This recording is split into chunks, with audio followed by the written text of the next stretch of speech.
બધાનું સ્વાગત છે। આજે બનાવીશું આપણે પૌવા બટેકા। પહેલા હું તેલ નાખું છું।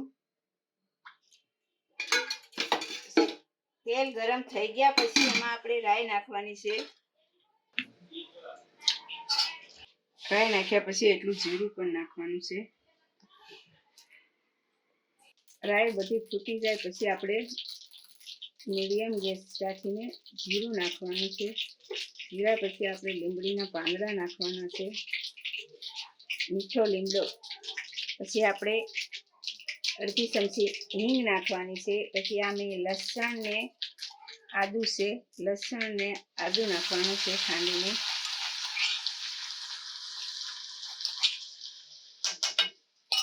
પછી આ મેં મરચીના કટકા કરેલા મરચી પણ નાખવાની છે એટલી।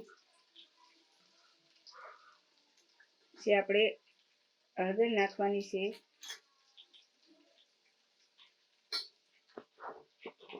સ્વાદ અનુસાર નમક પણ આપણે નાખવાનું છે।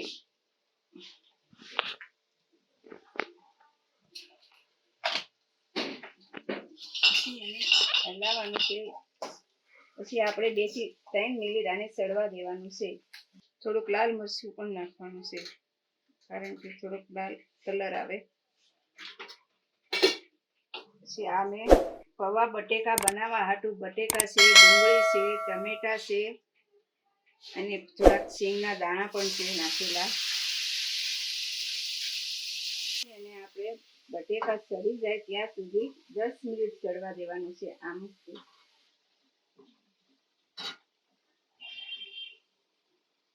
આપણે બટેકા બાફીને પૌવા બટેકા નથી કરવાના, આપણે એને કટકી કરીને પૌવા બટેકા કરવાના છે। થોડુંક એટલા પાણીમાં આપણે 10 થી 15 મિનિટ ચડવા દેવાનું છે। પૌવાને આપણે 2 થી 3 પાણીમાં ધોઈ નાખવાના છે એટલે પછી આ બધા છૂટા છૂટા પાડી દેવાના છે હાથથી।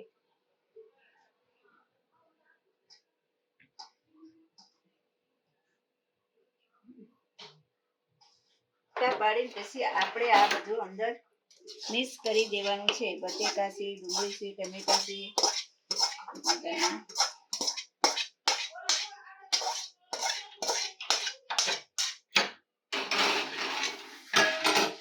અંદર મિક્સ કરી દેવાનું છે આ રીતે। લીંબુનો રસ નાખવાનો છે સ્વાદ અનુસાર, આપણે જેટલું ખાટું ખાતા હોય એટલું। ખાંડ પણ નાખવાની છે એટલે બટેકા પૌવા ખાટા મીઠા થાય। ખાટા મીઠા બહુ મસ્ત લાગે છે।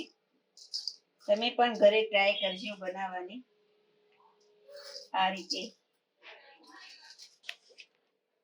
એક સરખું મિક્સ થઈ ગયા પછી આપણે ડીશમાં લઈ તેને ધાણા હંમેશા હું તો ધોઈને જ નાખું છું એટલે તમે પણ બહારથી સારા ન આવે એટલે ધોઈને જ નાખવાના ધાણા।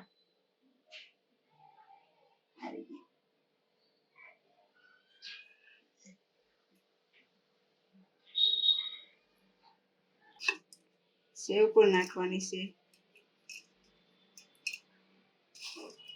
મિક્સ કરીને ખાવાનું છે।